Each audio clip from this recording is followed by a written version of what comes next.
라디오에 물어보세요.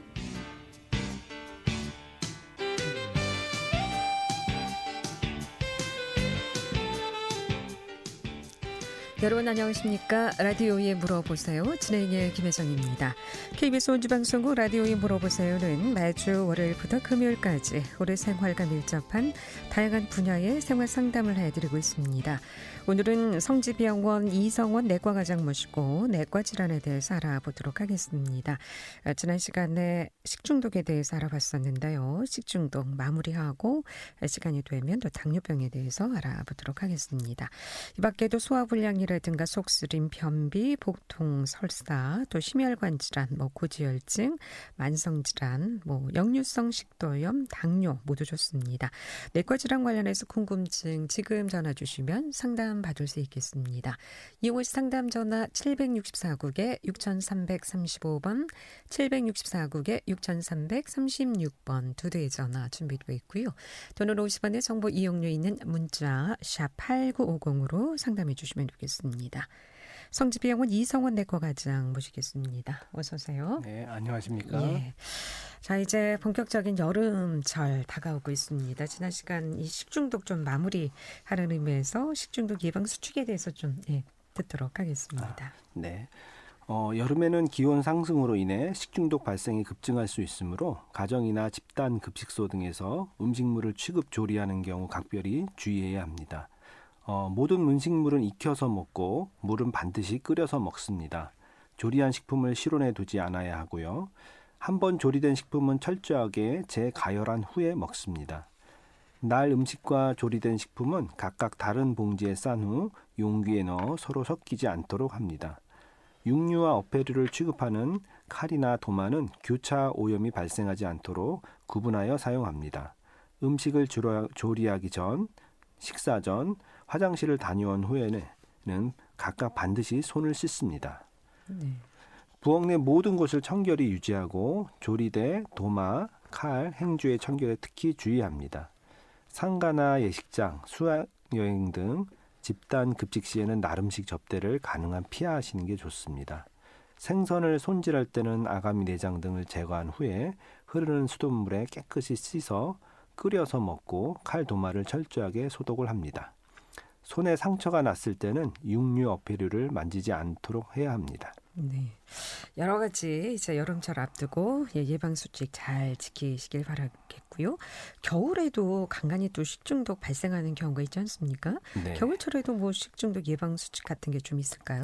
네.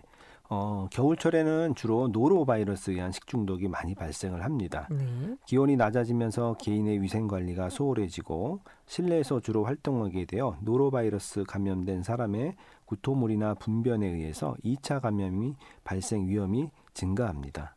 또는 오염된 지하수로 처리한 식재료 등을 날로 섭취할 경우에도 발생합니다. 따라서 식품조리 종사자는 손 씻기 등 개인 위생관리를 철저히 해야 합니다.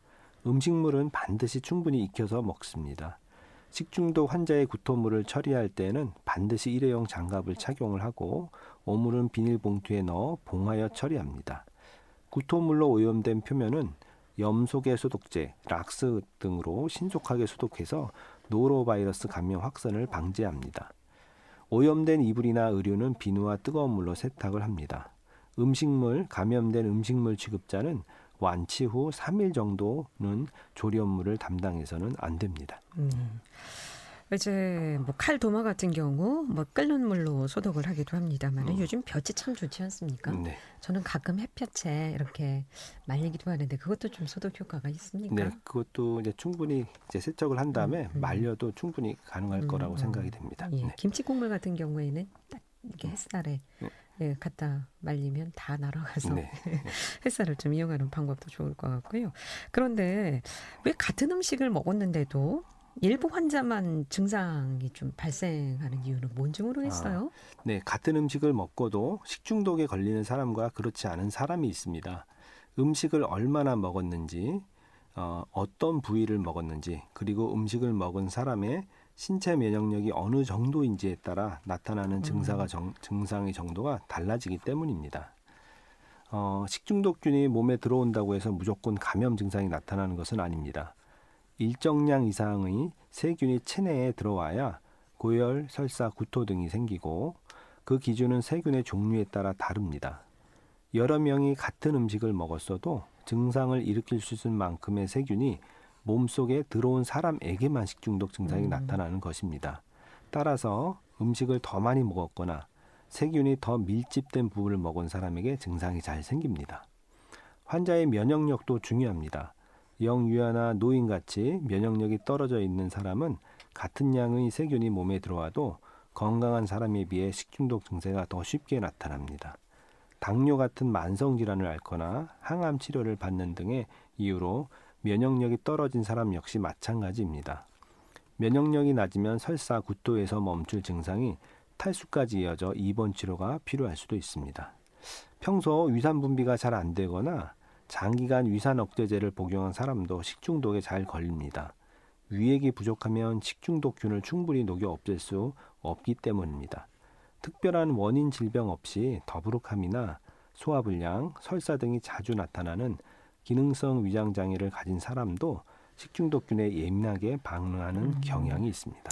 특히 이제 식중독에 또 예민한 경우가 있군요. 그러면 이 식중독 증상과 초기 대응법에 대해서 좀 알아볼까요? 어떤 네. 경우 좀 식중독 증상이라고 볼 수 있겠습니까? 식중독은 문제가 되는 음식 섭취 후에 보통 수시간 내에 복통과 설사가 나타나며 오심이나 구토가 동반되는 경우가 많습니다. 대개 하루 이틀 이내에 저절로 좋아지는 경우가 많아 탈수가 되지 않도록 수분을 충분히 섭취하는 것이 가장 중요합니다. 시중의 이온 음료도 효과적입니다. 복통이나 오심이 심하지 않은 경우 기름기가 적고 부드러운 음식을 드실 수 있습니다. 하지만 구토가 지속되거나 탈수, 발열이나 혈변 등의 심한 증상을 동반할 경우에는 의료진을 찾는 것이 좋습니다. 설사는 장내에 있는 독소를 몸 밖으로 배출하는 기능을 하므로 지사제는 함부로 사용하면 위험할 수 있습니다. 항생제 또한 필요한 경우는 많지 않아 의사의 판단하에 사용 여부를 결정해야 합니다. 지사제 같은 것도 그냥 약국에서 알아서 복용하면 안 되는군요. 의사 지시에 따라서. 그러니까 가벼운 경우는 상관은 네. 없는데 심할 경우는 오히려 그게 몸에 더 안 좋고 장염을 더 악화시킬 수 있는 가능성이 있습니다. 예. 라디오에 물어보세요. 오늘은 성지병원 이성원 내과과장 모시고 내과질환 상담하고 있습니다. 오늘 지난 시간에 이어서 식중독 마무리해봤고요. 이번엔 당뇨병에 대해서 좀 알아보도록 하겠습니다. 당뇨병이 어떤 병인지 일단 좀 개념에 대해서 좀 정리를 해보겠습니다. 당뇨는 이제 뭐 많은 분들이 알고 계시고 많이 들어보기도 하셨을 겁니다. 일단 당뇨병이란 무엇인가? 당뇨병이란 이제 혈액 중에 포도당, 혈당이 높아서 소변으로 포도당이 넘쳐 나오는 데서 지어진 이름입니다. 포도당은 이제 우리가 먹는 음식물 중 탄수화물의 기본 구성 성분입니다. 탄수화물은 위장에서 소화 효소에 의해 포도당으로 변한 다음 혈액으로 흡수가 됩니다. 흡수된 포도당이 우리 몸의 세포들에서 이용되기 위해서는 인슐린이라는 호르몬이 필요합니다. 인슐린은 췌장에서 분비되어 식사 후 올라간 혈당을 낮추는 기능을 합니다. 하지만 여러 가지 이유로 인슐린이 모자라거나 기능이 떨어지게 되면 체내에 흡수된 포도당은 이용되지 못하고 혈액 속에 쌓여 소변으로 넘쳐 나오게 되며 이런 병적인 상태를 당뇨병이라고 부르고 있습니다. 우리나라도 최근 들어 사회 경제적인 발전으로 과식, 운동 부족, 스트레스 증가 등으로 인하여 당뇨병 인구가 늘고 있습니다.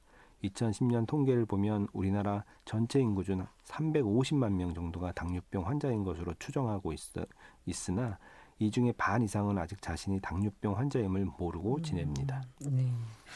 이 당뇨병이 예전에는 이제 뭐 나이가 있는 분들이 주로 이제 알기도 했습니다만 요즘은 나이 구분 없이 소아당뇨도 있고 그렇다면서요? 젊은 층에서도 이런 증상들이 좀 옵니까? 예, 그렇습니다. 그 발병 기전이 조금 이제 다르긴 한데 이제 성인이 돼서 생기는 경우는 대개 이제 이형 당뇨라 그래서 인슐린이 좀 기능이 떨어지거나 부족해서 생기는 경우고 소아 청소년, 그러니까 주로 소아에서 생기는 당뇨는 대개는 췌장의 염증이 어렸을 때 심해서 인슐린 자체가 이제 분비가 되지 않아서 생기는 대개 일형 당뇨가 돼서. 그럼 어렸을 때 당뇨가 발생되면 치료가 더 어려운 건가요? 아니면 처음 어렸을 때 생긴 경우는 대개 이제 인슐린 자체가 염증 때문에 인슐린 분비할 수 있는 췌장 세포가 없습니다. 그러니까 처음부터 이제 인슐린 치료가 동반이 되게 됩니다. 네. 더 위험할 수. 네, 그렇죠. 아무래도 있고. 치료가 먹는 약으로는 안 되니까 그리고 또 이른 시기에 이제 치료가 돼야 된다는 점이 있죠. 네. 예. 라디오에 물어보세요. 오늘은 성지병원 이성원 내과과장 모시고 내과 질환에 대해서 상담하고 있습니다. 내과 질환 관련해서 궁금증 전화 주시기 바랍니다. 오늘 식중독 당뇨병에 대해서 알아보고 있는데요. 이 밖에도 여러 가지 심혈관 질환이라든가 또 만성질환 전화 주시면 상담 받을 수 있겠습니다. 이용하시 상담 전화 764국에 6335번, 764국에 6336번 두 대의 전화 준비되어 있습니다. 11시 43분 지나고 있습니다.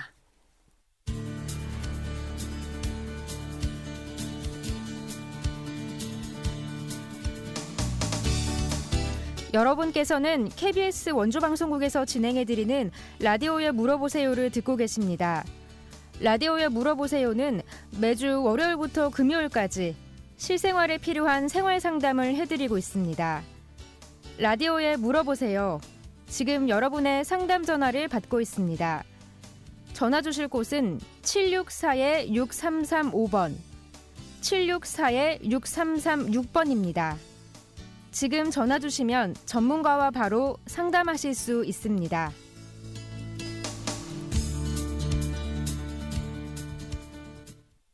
네, 라디오에 물어보세요. 오늘은 성지병원 이성원 내과과장 모시고 내과 질환 상담하고 있습니다. 지금 전화 주세요. 764국에 6335번, 764국에 6336번 두 대의 전화 또는 50원의 정보 이용료 있는 문자 샵 8950으로 상담해 주시면 되겠습니다. 자, 그렇다면 이 당뇨병의 원인은 뭔가요? 네. 당뇨병의 원인은 크게 유전적 요인과 환경적 요인 크게 두 가지로 분류할 수 있겠습니다. 예. 유전적 요인으로 당뇨병의 발병 원인은 아직 정확하게 규명이 되어 있지 않습니다. 현재까지 밝혀진 바에 의하면 유전적 요인이 가장 가능성이 큽니다. 만약 부모가 모두 당뇨병인 경우 자녀가 당뇨병이 생길 가능성은 30% 정도이고 한 사람만 당뇨병인 경우는 15% 정도입니다. 하지만 유전적 요인을 가지고 있다고 해서 전부 당뇨병 환자가 되는 것은 아니며 유전적인 요인을 가진 사람에게 여러 가지 환경적 요인이 함께 작용해서 당뇨병이 생기게 됩니다. 그런데 같은 이제 부모가 당뇨병 환자인 경우도 자녀들도 당뇨병을 앓고 있는 당뇨병 진단받은 자녀가 있는가 하면 전혀 또 당뇨병하고 관계없는 그런 자녀도 있거든요. 네, 그런 건 어떻게 좀 그거 이해해야 역시 될까요? 이제 바로 이제 유전적 요인이라고 또 볼 수가 있습니다. 그런데 정해진 거는 아니고 환경적인 요인도 좀 이따 말씀드릴 여러 가지 요소들이 있는데 유전적 요인 더불어서 환경적 요인도 있을 수 환경적 있다. 요인 때문에 당뇨병이 같은 자녀임에도 한 사람은 발생하고 또 한 사람은 안 발생하고 그럴 수가 있습니다. 그렇군요. 네. 그렇다면 그 환경적 요인은 뭡니까? 네. 자, 환경적 요인 여러 가지가 있는데 일단 첫 번째로 비만이 있습니다. 예. 비만은 당뇨병과 밀접한 관련이 있습니다. 계속된 비만은 몸 안의 인슐린 요구량을 증가시키고 그 결과로 췌장의 인슐린 분비 기능을 점점 떨어뜨려 당뇨병이 생깁니다. 네. 또한 비만은 고혈압이나 심장병의 원인이 되기도 합니다. 비만이 또 원인일 수도 있고요. 그런데 이제 유전적 요인이라고는 하지만 뭐 한 40대까지는 괜찮았는데 50대 이후에 또 유전적인 영향이 왜 또 그렇게 늦게 나타나는 걸까요? 네, 요거 이제 다음에 말씀드릴 게 네. 이제 연령인데요. 네. 이 연령이란 환경적인 요인 보면 중년 이후에 많이 발생을 합니다. 그렇기 때문에 중년이면 이제 40대, 50대니까 네. 유전적 소인이 있는 상태에서 연령이 한 40, 50대 되면 아무래도 좀 더 발생할 가능성이 높아지게 되는 거죠. 네, 연령 측면에서. 네. 네. 저도 이제 엄마가 당뇨가 있으신 상황인데 한 40대까지는 몰랐거든요. 네네. 당뇨 뭐 체크해봐도 별로 이제 지수가 그렇게 높진 않았는데 50대 되니까 증상이 나타나길래 네. 이게 뭘까 싶은 생각이 들더라고요. 나이가 이제 드시고 나이가 드시게 되면 아무래도 이제 우리가 피부 기능이 그 인체 기능이 좀 떨어지듯이 그렇죠. 췌장의 기능도 좀 떨어지게 됩니다. 이제 네, 그렇다 그래서. 보니까 생긴다고 보시면 되겠습니다. 당뇨가. 예. 식생활하고도 좀 관련이 있습니까? 네. 과식이 이제 안 좋은데요. 과식은 이제 비만이 또 원인이 되고 당뇨병을 유발하므로 탄수화물, 설탕 포함된 탄수화물과 지방의 과다한 섭취는 피해야 합니다. 탄수화물. 그러니까 흰쌀, 그래서 너무 이제 흰쌀, 이제 뭐 여러 가지 당류가 밀가루, 뭐 옥수수 이런 것들이겠죠. 예. 운동하고도 좀 영향이 있겠죠. 네, 그렇습니다. 운동 부족은 당뇨도 일으키지만 고혈압, 동맥경화 등 성인병의 원인이 됩니다. 네. 또 운동 부족은 또 2차적으로 비만을 초래하고 근육을 약화시키며 저항력을 저하시켜 역시 당뇨병의 위험을 증가시킵니다. 근데 저 같은 경우 보면은 뭐 체중도 늘 변함이 없고요. 식생활도 늘 똑같은 음식을 이제 큰 변화 없이 먹는데 직장 내 스트레스, 신경을 많이 썼더니 어느 순간 이 그것도 당뇨 수치가 쑥 올라가게 되는 가능성이 있습니다. 스트레스가 굉장히 그렇죠. 뭐 만병의 근원이라고 하더니 맞습니다. 큰 영향이 있는 것 같습니다. 상담 전화 먼저 받고 말씀드리겠습니다. 764국에 6335번 전화 받겠습니다. 여보세요? 여보세요? 네, 안녕하세요. 어떻게 궁금하십니까? 그 몇 년 전에요. 헬리코박터균이요. 네네. 그거를 죽였거든요. 네. 치료를 받으셨단 말씀이시죠? 네네. 그 2번 치료를 받았는데 네네. 그 다시 생길 수 있나요? 예. 다시 재발할 수가 있습니다. 재발하는 경우는 많지는 않은데 그러니까 이제 치료를 받으셨을 때 혹시 보통은 받고 나서 그 치료가 잘 됐는지를 확인하는 검사를 보통 받도록 말씀을 드리거든요. 혹시 그 검사를 받으셨는지요? 안 받은 거 같은데. 그러면은 그 검사를 안 받았으면 치료를 하고 나서 한 20% 정도에서는 남아있는 경우가 있어요. 그래서 그게 이제 나중에 검사를 하게 되면 내가 약을 먹었는데 그리고 치료를 했는데 왜 남아있지? 이렇게 생각할 수가 있는데 그런 경우를 이제 돌이켜보면 그게 치료가 안 된 경우일 수도 있습니다. 그래서 일단 치료를 하신 상태라면은 혹시 완전히 재균이 됐는지 확인하는 검사를 한번 추천을 드리고요. 만약에 이제 확인 검사에서 계속 남아 있으면 처음부터 그건 치료가 잘 안 된 거라고 보시면 됩니다. 그리고 재발도 할 수 있습니다. 치료 다 되고 나서도 재발 가능성은 있습니다. 네. 이게 엎드려서 조금 일만 하면 그 역류성 그게 나오고 위가 팽팽하면서 도저히 엎드려서 일은 거의 못할 것 같고 그 이경련 같은 게 아주 팽팽하게 일어나거든요. 네네. 과식만 하면 이거는 뭐 연관이 있는 거예요? 헬리코박터균. 그거 자체는 헬리코박터균 같은 경우는 우리가 어머님이 지금 말씀 주신 이제 그런 증상이 예를 들어서 특정 검사에서 이제 확인이 되고 특정 질환이 근데 그 특정 질환이 확인이 됐는데 헬리코박터 약을 먹어도 이제 차도가 없을 경우는 헬리코박터균이 있다면 헬리코박터균 때문에 그 증상이 잘 좋아지지 않을 수도 있겠구나. 우리가 그때 그렇게 생각을 할 수가 있습니다. 그래서 이제 그런 위장 증상이 있는 경우는 혹시 이제 검사를 안 받으셨으면 한번 검사를 받아봐서 식도염이나 위염이나 기타 어떤 소화불량증 같은지 확인을 한번 해보시고 필요에 따라서는 이제 약물 치료를 먼저 권고를 드립니다. 그리고 나서도 이제 증상이 안 좋아지는 경우는 저희들이 혹시 헬리코박터균이 있었으면 그때 그 연관성을 봐서 그때 치료를 하기도 합니다. 같이. 네. 어제 병원에 오른손 엄지손가락을 이렇게 베어가지고 인대가 끊어졌대요. 네네. 그래가지고 그 인대가 끊어졌으니까 무슨 인대에 붙는 그런 말신 같은 거 약물 주사도 막 넣고 그랬잖아요. 네. 예, 그러다가 당이 60으로 내려갔대요. 네네. 예, 당이 60으로 내려가서 죽을 뻔했대요. 이거는 뭐 그거하고 상관이 없는 거죠. 어떤 거랑 상관이 약 먹는 거 말씀하신 건가요? 예. 글쎄요. 그 상황이 어떤지를 정확히 좀 봐야 될 것 같은데 당이 60으로 떨어져가지고 뭐 개우기도 하고 뭐 하여튼 큰일 났었나 봐요. 지혈제를 그럼 드신 상황인가요? 글쎄요. 피가 많이 난 그런 상황에서. 예. 혹시 약이 이제 그 저혈당을 일으킬 수 있는 약들도 있을 수 있는데, 근데 대개 그런 항생제류나 진통제류가 그렇게 급격하게 당을 떨어뜨리지는 않은 것 같고요. 그런 증상들은 아마 저 혈당이 일단 떨어지면서 나타난 일시적인 현상이실 수도 있을 것 같아요. 예. 근데 60이면 60이면 되게 많이 떨어진 그렇죠. 거죠. 일반 기준으로는 좀 많이 떨어진 건 맞습니다. 네. 그 60로 떨어져서 죽을 수 있는 게 있나요? 아니요, 그렇지는 않습니다. 네. 그래요? 네. 네, 알겠습니다. 네, 고맙습니다. 네. 라디오에 물어보세요는 내과 질환 상담하고 있습니다. 내과 질환 관련해서 고혈압, 당뇨, 식중독, 소화불량, 만성질환, 복통, 변비 모두 좋습니다. 역류성 식도염도 좋고요. 이용하시 상담 전화 764국에 6335번, 764국에 6336번 두 대의 전화 준비되어 있습니다. 이 스트레스가 굉장히 좀 큰 영향이 있죠. 네. 당뇨에도. 네, 그렇습니다. 네. 그러니까 심리적이든 여러 가지 육적이든 스트레스는 우리 몸속에 부신필 호르몬이라는 호르몬이 있는데 네. 이 분비를 증가시키고 부신필 호르몬이 너무 장기간 올라가 있으면 당뇨, 혈당이 올라갑니다. 그래서 이제 저항력을 떨어뜨리면서 이제 당뇨병이 유발이 될 수가 있습니다.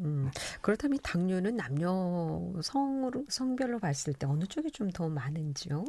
일반적으로는 여성이 남성보다 발병률이 높습니다. 그 이유는 임신이라는 호르몬 환경의 변화 때문이라고 보고 있습니다.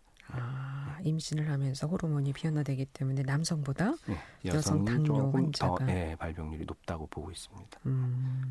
그럼 호르몬 분비는 어떻게 작용이 네, 되죠? 호르몬 그 당뇨병과 직접 관련이 있는 인슐린 그리고 또 하나가 글루카곤이라는 호르몬이 있는데 여기에 이제 이상이 생기면 직접적으로 당뇨병이 유발이 될 수가 있습니다. 뇌하수체나 갑상선, 부신 호르몬과 같은 간접적인 관련인자도 당뇨병을 일으킬 수가 있습니다. 네. 그럼 감염증이 당뇨에 좀 영향이 있습니까? 네. 감염증에 걸리면 이제 신체 면역력이 저항력이 떨어지게 되면서 당 대사도 나빠지게 되어 당뇨병이 발생하기 쉽습니다. 특히 췌장염이나 간염, 담낭염 등은 당뇨병을 일으킬 가능성이 크므로 신속하게 치료해야 합니다. 우리가 이번에 코로나19 이제 감염 확진 많이 되기도 하지 않았습니까? 네네네. 그런 경우 당뇨 환자, 기저질환 환자한테 되게 좀 위험하다고 하는데 그게 어떤 영향에서 그렇습니까? 아무래도 당뇨병은 이제 온몸에 영향을 끼치는 질환이고 특히 그 당뇨 환자분들은 이제 코로나 같은 좀 심한 감염증을 앓게 되면 면역력이 떨어지게 됩니다. 이제 그러면 이제 2차적으로 당 대사에 문제가 생겨서 고혈당이 생기기도 쉽고 그래서 감염증에 2차적으로 더 취약하게 됩니다. 그럼 합병증 일반 정상적인 사람보다 이런 기저질환을 앓고 있는 분들은 합병증도 그럼 더 많이 올 수도 있는 아무래도 건가요? 이제 코로나 감염증 같은 경우는 좀 심한 폐렴이라든가 증상이 좀 더 심하게 나타날 가능성이 있습니다. 그렇군요. 그러면은 이제 당뇨 시간이 거의 다 되긴 했는데 어떤 방법으로 좀 치료를 하고 있습니까 지금? 치료는 이제 당뇨병 치료는 크게 이제 1형 당뇨나 2형 당뇨에 따라 좀 이제 달라지는 건데 1형 당뇨는 이제 소아 당뇨라고도 많이 부르고 처음부터 이제 인슐린이 없기 때문에 인슐린 치료가 처음부터 선행이 되고요. 2형 당뇨 같은 경우는 이제 중년 이상부터 생기는 일반적인 당뇨라고 보시면 되고 대개 약물 치료를 시작을 하고 이제 경우에 따라서 당 조절이 안 된 경우는 인슐린 치료를 병행하게 됩니다. 오늘 여기까지 듣겠습니다. 고맙습니다. 잘 들었습니다. 라디오에 물어보세요. 오늘은 성지병원 이성원 내과과장 모시고 내과질환 상담했고요. 내일 이 시간에는 운곡달의원 정규혁 원장 모시고 마시는 차에 대해서 상담하도록 하겠습니다. 함께해 주신 여러분 고맙습니다. 안녕히 계십시오.